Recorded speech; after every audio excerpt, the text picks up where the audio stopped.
అందరం ఒక నిమిషం పాటు చేతులు చాచి ఆ గొప్ప దేవుడు త్రియేక దేవుని నామాన్ని స్తుతించుకోవడానికి ప్రయత్నం చేద్దాం.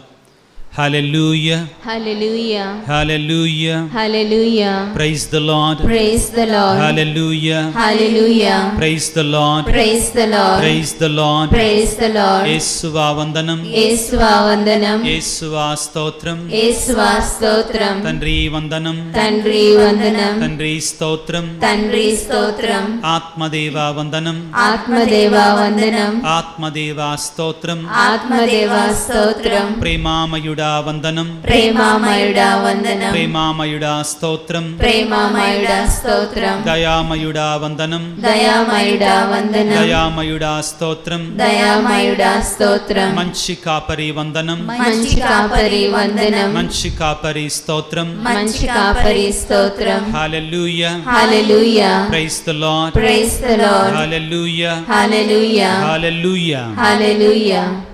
క్రీస్తునాథుని యందు మిక్కిలి ప్రియ సహోదరి సహోదరులారా, ఆధునిక ప్రపంచంలో మనం చూసేటువంటి వరవడి ఏంటంటే ఎక్కడ చూసినా కానీ పెద్ద పెద్ద సౌండ్స్, మ్యూజిక్స్, డీజే సౌండ్స్. ఏంటి కావాలి? DJ systems. చిన్న పండగ పెట్టుకున్నా పెద్ద పండగ పెట్టుకున్నా మనకేం కావాలి? డీజేలు. ఒకవైపున పెద్ద సౌండ్ సిస్టమ్, మరొక వైపున తీన్మార్లు. ఏంటివండి? Do you know what Teenmaar is? డ్రమ్ములు పెద్ద పెద్దగా కొట్టడం అన్నమాట. అదేవిధంగా జీవితం అంతా కూడా అంత అలజడిగా మారిపోయింది. Life has become in the world a chaos. జీవితం ఎక్కడన్నా చూడండి, మనిషి శాంతి లేకుండా, సమాధానం లేకుండా తయారయ్యాడు. అవును, పెద్ద హౌస్లు వచ్చాయి, బట్ హ్యాపీనెస్, సంతోషం, సమాధానం తరిగిపోతా ఉంది. Houses are becoming big, but the families are becoming small, isn't it? పెద్ద పెద్ద ఇళ్ళు, కుటుంబాలు మాత్రం చిట్టి కుటుంబాలు, ఒక పిల్లోడు, 2 పిల్లలు, ఇంకంతే, కట్ ఆఫ్ అయిపోయింది. ఇళ్ళు మాత్రం ఇంకా ఇంకా పెరిగిపోతున్నాయి, అవునా కాదండి? ఇంకా పెద్దిళ్ళు అయిపోతున్నాయి అన్నమాట. కాబట్టి ధనం ఎక్కువ అయిపోతుంది, శాంతి తక్కువ అయిపోతుంది, సమాధానం తక్కువైపోతుంది. కారణం ఏంటంటే ఒకటేనండి, ఆ కుటుంబాలలో నుంచి యేసు ప్రభువుని బయటికి తరివేసేసాం మనం. కుటుంబాలలో నుంచి ఏం చేసాం? యేసు ప్రభువుని బయటికి తరివేసేసాం. పాతకాలంలో, ఓల్డెన్ టైమ్స్లో అందరూ కూడా ఇంట్లో మోకరించి ఎన్ని పనులున్నా కానీ జపమాలు చెప్పేవాళ్ళు. మా అమ్మ తోలు తీసేసేది అంతే. సాయంత్రం పూట జపమాలకి ఇంట్లో లేకపోతే, చర్చికి జపమాలకి వెళ్ళకపోతే ఆ రోజు భోజనం ఉండేది కాదు. నిజమే చెప్తున్నా, అంత స్ట్రిక్ట్గా ఉండేదన్నమాట. ఈ రోజుల్లో ఎవరండి? ఈ రోజుల్లో ఎక్కడుందండి ఆ జీవితం? లేదు. బాగా అటాచ్ అయిపోయాం దేనికి? సెల్ ఫోన్కి. అది లేకపోతే పిల్లోడు భోజనం కూడా తింటల్లా. పిల్లోడు భోజనం తినాలంటే ఏమి ఇవ్వాలి వీడికి? సెల్ ఫోన్లో గేమ్స్ పెట్టాలి, లేకపోతే వాడికి ఇష్టమైనటువంటి ప్రోగ్రామ్స్ పెట్టాలి. ఇలాగ తయారైందన్నమాట జీవితం. ఈ శాంతి లేనటువంటి, సమాధానం లేనటువంటి జీవితానికి శాంతి సమాధానము కావాలంటే ఏం చెయ్యాలి? శాంతి సమాధానము కావాలంటే, నేను ఆనందంగా ఉండాలంటే నాకు రోజు చికెన్ బిర్యానీ కావాలి. నేను ఆనందంగా ఉండాలంటే, if I want to be happy, I need everyday chicken biryani. Chicken biryani will make me happy. Chicken బిర్యానీని ఎక్కువగా తింటే ఏమైంది? అందులో ఉన్నటువంటి కొలెస్ట్రాల్, ఆ ఆయిల్ ఉంటుంది కదండి బిర్యానీలో, ఆ ఫుడ్ వల్ల మనిషిలో కొలెస్ట్రాల్ పెరిగిపోయి ఏమవుతుంది? హార్ట్ అటాక్లు, ఇంకా చాలా అటాక్లు, పారాలసిస్ అటాక్లు, ఇవన్నిటికీ దారితీస్తుంది, అవునా కాదా? ఇంకా కొంతమంది మనలో నేను సంతోషంగా ఉండాలి, సమాధానంగా ఉండాలి. కొంతమంది ఏమంటారంటే, ఎందుకయ్యా తాగుతున్నావంటే, వాళ్ళు ఏమంటారు తెలుసా? కొద్దిగా మనశ్శాంతి కోసం స్వామి. దేనికోసం తాగుతారంటే అండి వాళ్ళు? మనశ్శాంతి. దీన్ని దేనికోసం తాగుతారట? రోజంతా కష్టపడుతున్నాంగా స్వామి, ఒళ్ళు పులిసిపోయింది. ఒళ్ళు ఏమైందంట? ఒళ్ళు పులిసిపోయింది. కాబట్టి కొంచెం మనశ్శాంతి కోసం ఒక 2 క్వార్టర్లు ఏంటండి 2 క్వార్టర్ల మ్యాటర్ లోపల పడాలి. 2 క్వార్టర్ల మ్యాటర్ లోపల పడితే మనశ్శాంతి వచ్చేస్తుందా? వాడు తాగి మామూలుగా ఉంటాడా? ఏం చేస్తాడు? ఇంటికి వచ్చి తగువ పెట్టుకుంటాడు. వాడికి శాంతి ఉండదు, భార్యకి శాంతి ఉండదు, కుటుంబానికి శాంతి ఉండదు. చివరికి వాడిదంతా చేసామన్నా బాగుపడతాడా? లివర్లో కిడ్నీలు స్వాహ. లివర్లో కిడ్నీలు ఏమైతాయండి? పోతాయి, డాక్టర్ దగ్గరికి వెళ్ళిపోతాడు. ఆ తర్వాత బిల్లులకి స్వాహ, వాటన్నిటికి కూడా సమర్పయామి. ఇవన్నీ కూడా జరుగుతాయండి. తర్వాత ఇంకా కొంతమంది నాకు కొంచెం సంతోషం కోసం, ఆనందం కోసం, for the sake of happiness and Joy I want to start puffing, also smoking. Some of them they take in, they give in, but దానివల్ల ఏమైనా ఉపయోగం ఉందండి? ఏంటి దానివల్ల? లివర్, ఆ తర్వాత లంగ్స్ దెబ్బతింటాం. అదేవిధంగా నేను చూస్తానండి, కొంతమంది రోజుకు 10 ప్యాకెట్లు తాగుతారు. ఎన్ని ప్యాకెట్లు? They are called chain smokers. జర్మనీలో నేనున్నాను, అక్కడ అసలు ఆగరన్నమాట, తాగుతూనే ఉంటారు కొంతమంది. చాలామంది ఈ లంగ్స్ పాడైనటువంటి వాళ్ళు ఉన్నారు. ఏంటిదంతా మనకు నేర్పించేది? సెల్ ఫోన్ ద్వారా ఆనందం వస్తుందని అంటున్నాం. ఓకే, ఇప్పుడు కొత్తగా డాక్టర్లు ఏమంటున్నారంటే సెల్ ఫోన్ సిండ్రోమ్. దానికి ఇంకో పేరుందండి, నాకు గుర్తు రాట్లా. Screen syndrome. ఏంటిది? దానివలన హంచ్ బ్యాక్ వస్తుందండి, తెలుసా? ఆ సెల్ ఫోన్ చూసి చూసి మనిషి వంగిపోతున్నాడు. పిల్లలు అది చూసినంతసేపు హ్యాపీగా ఉంటారు, అది తీసేయగానే గీమని గొడవ పెడతారు. దానివల్ల ఎన్ని ఎఫెక్ట్స్ అంటే, సెల్ ఫోన్ వల్ల అన్ని చెడే అని నేను చెప్పట్లా, బట్ ఏదైనా కానీ నాకు ఆనందం ఇస్తుంది, నాకు సంతోషం ఇస్తుంది అని దాని వెంట మనం ఎక్కువగా పరిగెడితే దానివల్ల అనర్థమే కానీ అర్థం అనేటి దాని ద్వారా లేదండి. ఇది మనిషి యొక్క జీవితం. మనిషి అనేటువంటి వాడు అన్నిట్లో కూడా విపరీతమైన ధోరణికి వెళ్ళిపోతున్నాడు. విపరీతమైన ధోరణి. Human being is going to extremities. ఇప్పుడు కొత్తగా కనిపెట్టింది ఏంటో తెలుసా? ఎవరు బాధపడకండి, జనరల్గా చెప్తున్నాను, అందరి గురించి కాదు, కొంతమంది గురించి, కొన్ని విషయాల గురించి. ఎందుకని మనకు రోగాలు ఎక్కువ అవుతున్నాయి? What is called nano particles. You know what nano particles are? Nano particles అంటే, మనం ఒక ప్లాస్టిక్ బాటిల్ వాటర్ తాగుతాం కదా, వాటర్ని ఆ ప్లాస్టిక్ బాటిల్లో పోసినప్పుడు అండి, ఆ వాటర్లోకి కొన్ని చిన్న చిన్న మన కళ్ళకు కనబడినటువంటి ప్లాస్టిక్ పార్టికల్స్ నీళ్ళలో కలిసిపోతాయి. మనం కూరగాయలకు వస్తాం కదమ్మా, అవునా కదా?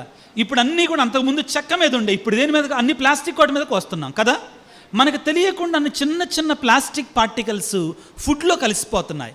వేడి భోజనాన్ని కొంతమంది ప్లాస్టిక్ వాటిల్లో పెడుతున్నారు.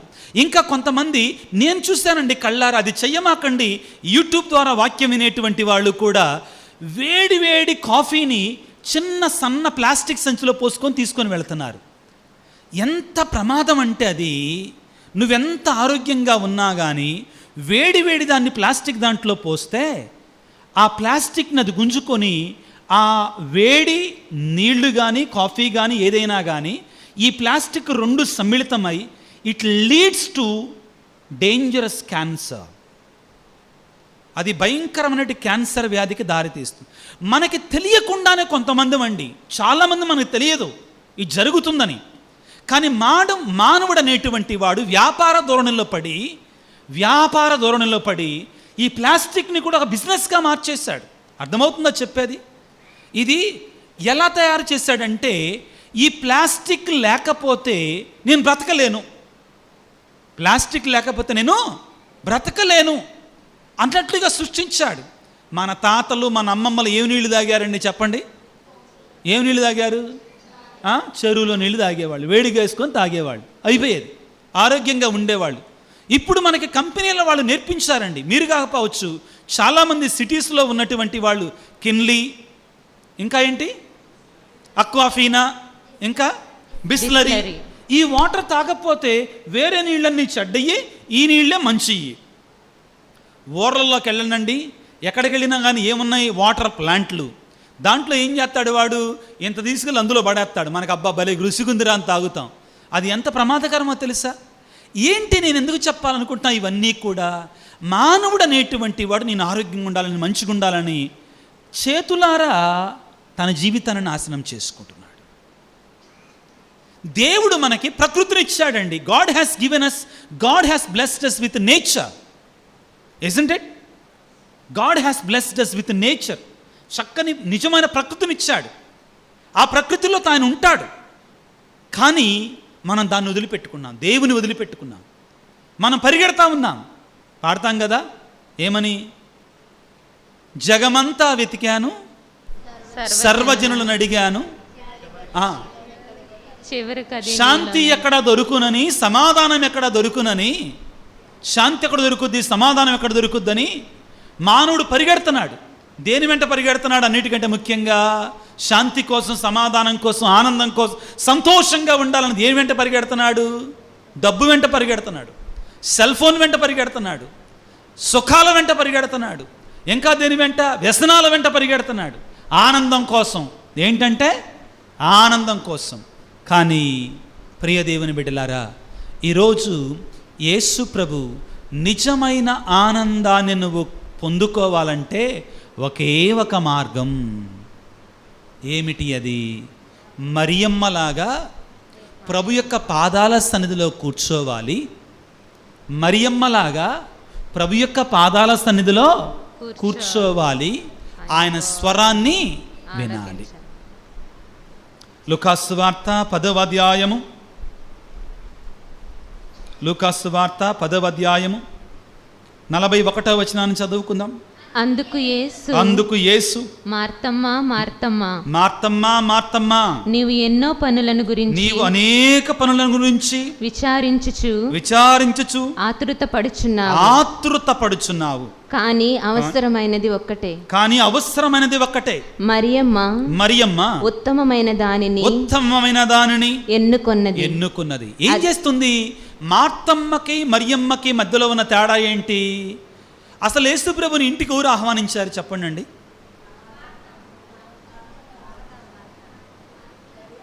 మార్త. పాపం కదా, జాలేస్తుంది మార్తమ్మను చూస్తే. వెళ్ళింది పాపం యేసు ప్రభు ఇంటి ఎక్కడో ఊర్లో వెళ్తుంటే, it is Martha who invited Jesus to her house, isn't it? It is Martha who invited Jesus, but she invited. But what does Jesus need?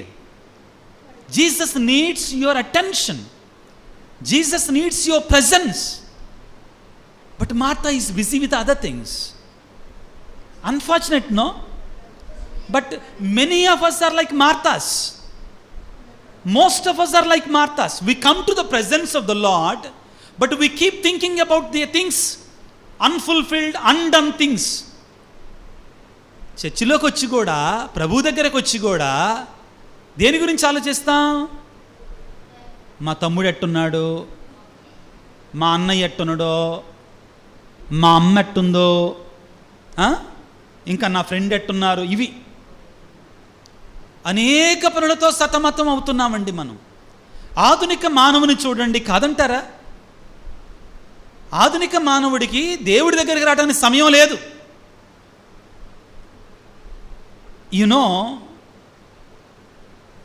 శుక్రవారం స్టార్ట్ అయితే ఆదివారం సాయంత్రం దాకా బిజీనే. శనివారం సెలవు వచ్చినా కానీ ఏంటి బిజీ?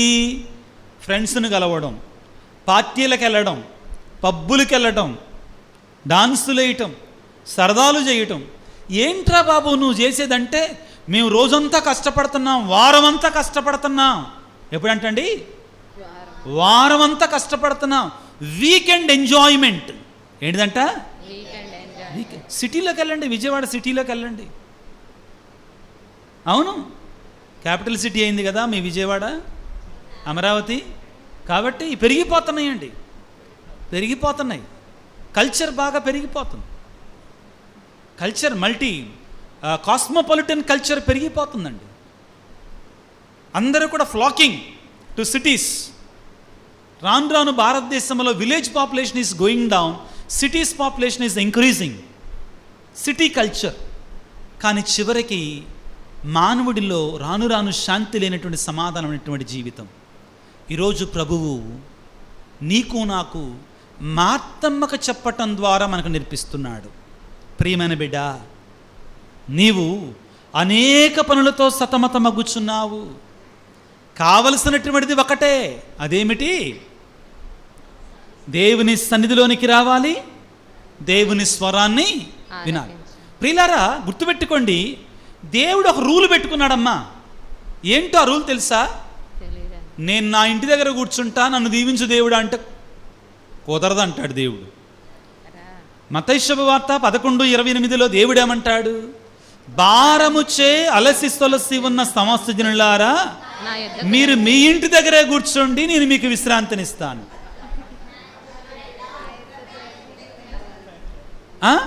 నా యొద్దకు రండి. ఇది ప్రభువు పెట్టుకున్న rule. It is what Jesus has put. This is the rule that Jesus has put it. He said, come to me, then I will give you rest. అర్థమైందండి? మీరు నా చెంతకు వస్తే అప్పుడు నేను మీకు శాంతినిస్తాను, సమాధానాన్ని ఇస్తాను. ప్రభు అనలేదండి, మీరు మీ వ్యాపకాలలో ఉండండి, మీ ఇంటి దగ్గరే ఉండండి, మీ వ్యాపారాల్లో ఉండండి, మీ పనుల్లో ఉండండి, మీ ఉద్యోగాల్లో I will give you rest అనలా. No, he did not say that. అది మనం అనుకుంటే ఎలాగా? ఆయనకు రూలు పెట్టుకున్నాడు. ప్రభు ఏమన్నాడు? భారముచే అలసి సొలసి ఉన్న సమస్త జనులారా నా యొద్దకు రండి, నేను మీకు అప్పుడు ఇస్తా విశ్రాంతి. నా యొద్దకు వస్తే, నా యొద్దకు రాకపోతే ఎలా కుదురుద్దండి? ప్రభు చెప్పిన మాట అర్థమవుతుందా?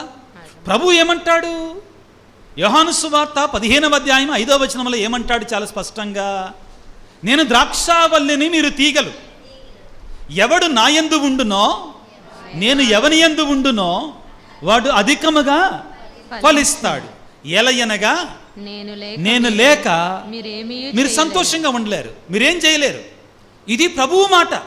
ప్రభు అనలేదండి, నేను ద్రాక్షావల్లినని, మీరు తీగలు, మీరు మీలాగానే ఉండను, నేను నాలాగానే ఉంటా, అప్పుడు మీరు సంతోషంగా ఉంటారు అనలా.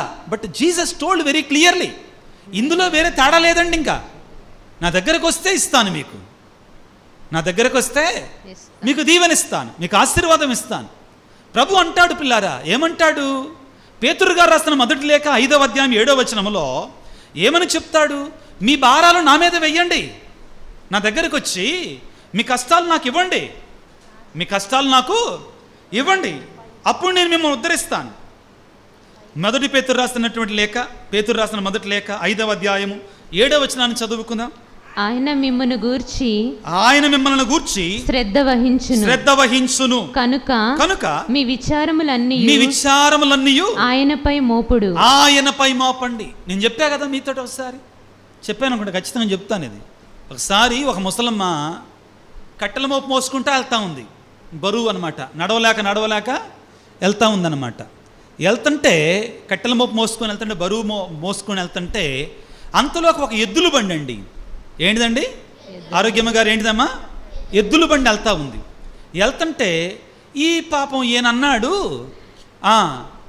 అమ్మా అవ్వా, పాపం నడవలేకపోతున్నావు, మొయ్యలేకపోతున్నావు కదా, నా ఎద్దుల బండి ఎక్కావా అన్నాడు. సరే ఎద్దుల బండి ఎక్కించుకున్నాడు. ఇతను ఎద్దుల బండి అల్లించుకుంటా వెళ్తా ఉన్నాడు, త్వరగా ముందుకు వెళ్తా ఉన్నాడు. వెళ్తా 2 కిలోమీటర్లు వెళ్ళిన తర్వాత ఊరి దగ్గరకు వచ్చిన వెనక్కి తిరిగాడు. వెనక్కి తిరిగితే ఈ ముసలమ్మ ఇంకా కట్టెల మోపుని నెత్తి మీద పెట్టుకొని ఉంది, ఎద్దుల బండి మీద కట్టెల మోపుని నెత్తి మీద పెట్టుకొని ఉంది. ఇంకా ఎద్దుల బండి మీద కూర్చొని కట్టెల మోపు నెత్తి మీద పెట్టుకొని ఉంది. అదేంటవా అలా పెట్టుకున్నావంటే, ఆ ముసలమ్మ అన్నదంట, ఏదో నువ్వు మంచోడి కాబట్టి నన్ను ఎక్కించుకున్నావా ఎద్దుల బండి మీద, నా కట్టెల మోపు బరువు ఎందుకులే నీ ఎద్దులకి అన్నదంటాడు. నా కట్టెల మోపు బరువు ఎందుకులే నీ ఎద్దులకి అన్నదంటాడు. ఆ బండి మీద కూర్చుంది కదా, ఆ బరువు మోసేది ఎవరు? ఎద్దులే కదా. మన తెలివి అలా ఉంటుందండి. దేవుడి దగ్గరికి వెళ్తాం, ప్రార్థన చేస్తున్నాం అనుకుంటాం, దేవుడికి అర్పించాం అనుకుంటాం. మనం దేవుడి దగ్గర వెళ్ళిన తర్వాత ఆయనకు మన బాధలు అప్పచెప్పం. ఎందుకంటే, అయ్యా యేసయ్యా నువ్వే రక్తం గారుస్తున్నావు, మా శ్రమలాడి తిరుగుతూలేయ్యా. అదే కొన్ని రాష్ట్రాల్లోనైతే అంతోని వారి దగ్గరికి వెళ్ళి ప్రార్థన చేస్తారు, మా యేసు ప్రభుకు చాలా శ్రమలు ఉన్నాయి, అంతోని వారా కొద్దిగా శ్రమలు తీసేయండి మా యేసు ప్రభుకు అని. అంతోని వారిని యేసు ప్రభు కంటే గొప్పని చేస్తాం మనం. ప్రియ సహోదరి సహోదరులారా, ఈనాడు అంశం ఇదే. ఏంటంటే, మరియమ్మలాగా ఆయన దగ్గరికి వెళ్ళాలి, ఆయన సన్నిధిలో ఉండాలి, ఆయనపై మన భారాన్ని వెయ్యాలి. మనను మనం పూర్తిగా గడిచిన ఆదివారం మనం చదువుకున్నాం కదా, ఎలా అంట మనం దేవుణ్ణి ప్రేమించాల్సింది. అదే 10వ అధ్యాయంలో ఈనాడు మనం చదువుకున్నటువంటి వాక్యములో, లూకాసు వార్త 10వ అధ్యాయంలోనే గడిచినట్టు ఆదివారం మనం చదువుకున్నాం. 10వ అధ్యాయము లూకాసు వార్త ఒకసారి తీసుకుందాం మరొకసారి. ఈరోజు మనం చదువుకున్న వాక్యానికి ముందుగా ఉంటుందండి. 27వ వచనాన్ని చదవండి. అందుకు అతడు, నీ దేవుడైన ప్రభువును పూర్ణ హృదయంతో, పూర్ణాత్మతో, పూర్ణ శక్తితో, పూర్ణ మనస్సుతో నీవు ప్రేమించాలి. ఇది ముఖ్యమండి. నీవు దేవుని సన్నిధికి వచ్చినప్పుడు పరిపూర్ణంగా అర్పించు, విశ్వాసాన్ని కలిగి ఉండు, ఆయన మీద ఆధారపడు, ఆయన చెంతకు వెళ్ళు. మానవుడికి సమయం లేదండి, మానవుడికి సమయం లేదు. నేను చాలాసార్లు చెప్పాను, వారానికి ఎన్ని రోజులండి? వారానికి ఎన్ని రోజులు? 7 రోజులు. రోజుకి ఎన్ని గంటలు? 24 గంటలు. 24 × 7 ఎంత? తెల్లమొహాలు వేస్తారు ఇప్పుడు. 24 × 7 ఎంత? 168. తప్ప రైటా? ఫాదర్ గారని మీరు చెప్పారుగా, రైట్ అయ్యి ఉంటుందిలేండి. 168 కరెక్టేనా? 168లో సహజంగా సామాన్యమైన క్రైస్తవులను దేవుడు ఎంత అడుగుతున్నాడండి? ఆదివారం అన్నా నా సన్నిధికి రండి. అమ్మా తల్లి ఏమంటున్నాడు? ఆదివారం అన్నా నా సన్నిధికి రండి. ఒక 2 గంటల్లో 3 గంటలు అడుగుతున్నాడండి. అది కూడా మనం ఇవ్వలేమా? అది కూడా మనం ఇవ్వలేమా? దేవుడికి ఆయన సన్నిధికి వెళ్ళలేమా?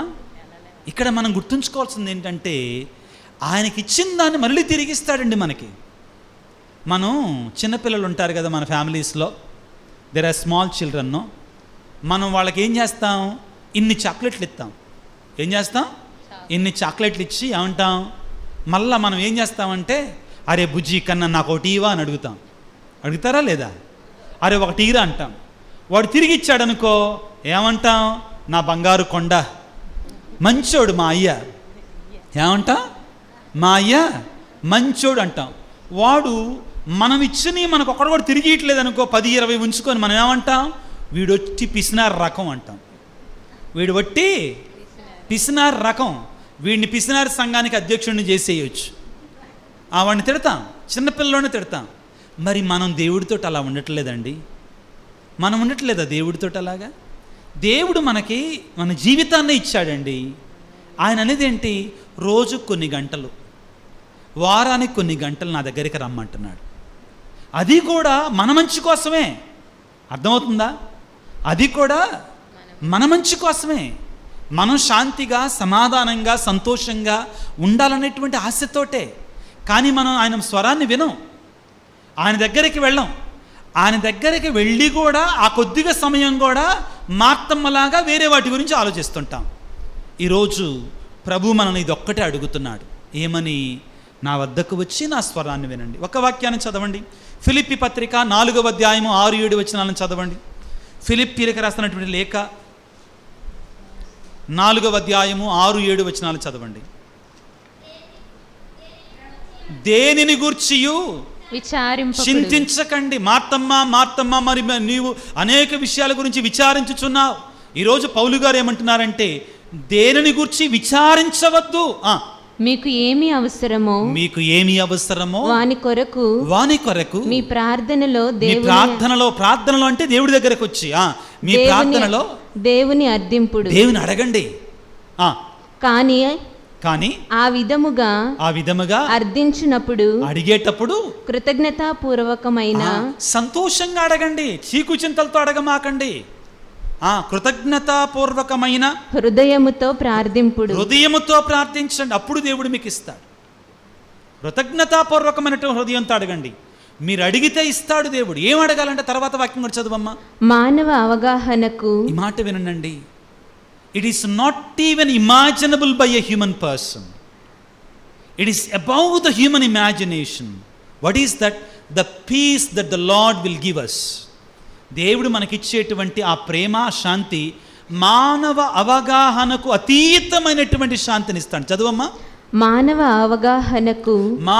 అవగాహనకు అతీతమైన దేవుని శాంతి మీ హృదయములను మనస్సులను యేసుక్రీస్తునందు భద్రముగా ఉంచుతుంది. చూడండి, ఇక్కడ మనం గుర్తుంచుకోవాల్సింది ఏంటంటే, దేవుని నమ్మినంత మాత్రాన మనకు శ్రమలు రావంటల్లా, జబ్బులు రావంటల్లా. శ్రమలు వస్తాయండి, కష్టాలు వస్తాయి. నాకు లేవా? నాకు కూడా ఉన్నాయి. ఆకారానికి చెట్టంత మనిషిని ఉన్న శ్రమలు నాకు కూడా ఉన్నాయి. దేవుడు ఇంకా తనను ప్రేమించే వారికి ఇంకా శ్రమలు ఎక్కువ పంపిస్తాడు. ఎవరైతే ఇక్కడ అందరి గురించండి సంతోషంగా స్వీకరించడం నేర్చుకోవాలి, అలవాటు చేసుకోవాలి. That attitude we should develop. It's not easy, but God will teach us. Pray for the gift of the Holy Spirit. పరిశుద్ధాత్మ వరం కోసం ప్రార్థన చేస్తే మన జీవితాల్లో శ్రమలు ఉన్నాయి. పౌలు గారు అంటలేదా, నేను అందరికంటే ఎక్కువ కొరడా దెబ్బలు తిన్నాను, పడవ పగిలిపోయి ఎన్నోసార్లు శ్రమల్లో పడ్డాను, అయినను నేను ఒంటరివాడిని కాదు. Because the Lord is with me. ఆ దేవుడు నాతో ఉన్నాడు, నేను దేవునితో ఉన్నానని మరియమ్మలాగా చెప్పగలిగినప్పుడు ఏమవుతుందంటే, ప్రియులారా, మనకు తెలియనటువంటి సమాధానం, ధైర్యం, శక్తి మనకు వస్తుందండి. కారణం, యేసయ్య నాకు తోడుగా ఉన్నాడు, ప్రభువు నాకు తోడుగా ఉన్నాడు. ఈ ధైర్యం మనకు వస్తుందన్నమాట. ఈరోజున ప్రభువుని వేడుకుందాం. దేవా, నీ సన్నిధికి వచ్చి మాకున్న సమస్తాన్ని మార్తమ్మ వలె గాబరా పడిపోవటం కాకుండా, ఆతురత పడటం కాకుండా, మరియమ్మ వలె నీ సన్నిధిలో జీవించే కృపని, ధన్యతని మాకు దయచేయి తండ్రి. ముఖ్యంగా మా శ్రమల సమయంలో, మా కష్ట సమయంలో, మా జీవితంలో సవాళ్ళు వచ్చినప్పుడు, శ్రమలు వచ్చినప్పుడు మరియమ్మలాగా నీ మీద ఆధారపడి నిశక్తిని పొందుకొని ధైర్యముగా ముందుకు వెళ్ళే కృపను దయచేయమని తలలు వంచి ప్రార్థన చేసుకుందాం. సర్వశక్తిమంతుడా, సర్వోన్నతుడా, ప్రేమామయుడా, ఈనాడు మీరు మాకు ఇచ్చినటువంటి ఆదరణకరమైనటువంటి వాక్యాన్ని బట్టి మీకు స్తోత్రాలు, వందనాలు తండ్రి. మీ సన్నిధికి వచ్చులాగున, మీ సన్నిధికి వచ్చి మరియమ్మ వలె పరిపూర్ణమైన హృదయముతో నీ సన్నిధిలో ఉండడానికి, నిన్ను పూర్ణాత్మతో, పూర్ణ మనస్సుతో, పూర్ణ శక్తితో, పూర్ణ ప్రేమతో ప్రేమించటానికి కావాల్సిన శక్తినివ్వండి తండ్రి. నీ సన్నిధికిలో ఉన్నటువంటి నీ బిడ్డలందరినీ దీవించండి. నీ బంగారు హస్తాలతో ప్రతి బిడ్డను తాకండి. ముఖ్యంగా ప్రభువా, మా జీవితాలలో వచ్చే సవాళ్ళని, శ్రమలని, కన్నీటిని తట్టుకునే శక్తిని మాకు ఇవ్వండి అయ్యా. కొరింథీ పత్రికలో పౌలు గారు అంటున్నారు, ఇదిగో శోధనలో మనం గురి అయినప్పుడు ఆ శోధన నుండి బయటపడే మార్గాన్ని కూడా ప్రభువే మీకు చూపిస్తాడు అని చెప్పారు. అటువంటి శక్తిని మాకు ఇవ్వండి అయ్యా. పేతురు గారు అంటున్నారు, ప్రభువా, మేము ఎవరి యొద్దకు పోయేదమయ్యా, నీ వద్ద కలవు నిత్య జీవపు మాటలు అని యోహాను సువార్త 6వ అధ్యాయం 68వ వచనంలో పలుకుతున్నాడు. ప్రభువా, మీ యొద్దకు వచ్చులాగున, మీ దీవెన పొందుకునేలాగున, మా శ్రమలలో, మా బాధలలో, మా కష్టాలలో, మా ఆతురతలో, మా అలజడిలో నిజమైన శాంతిని పొందుకునేలాగా మమ్మల్ని దీవించమని మన ఆదురైన క్రీస్తు ద్వారా వేడుకొనిచున్నాము తండ్రి. ఆమెన్.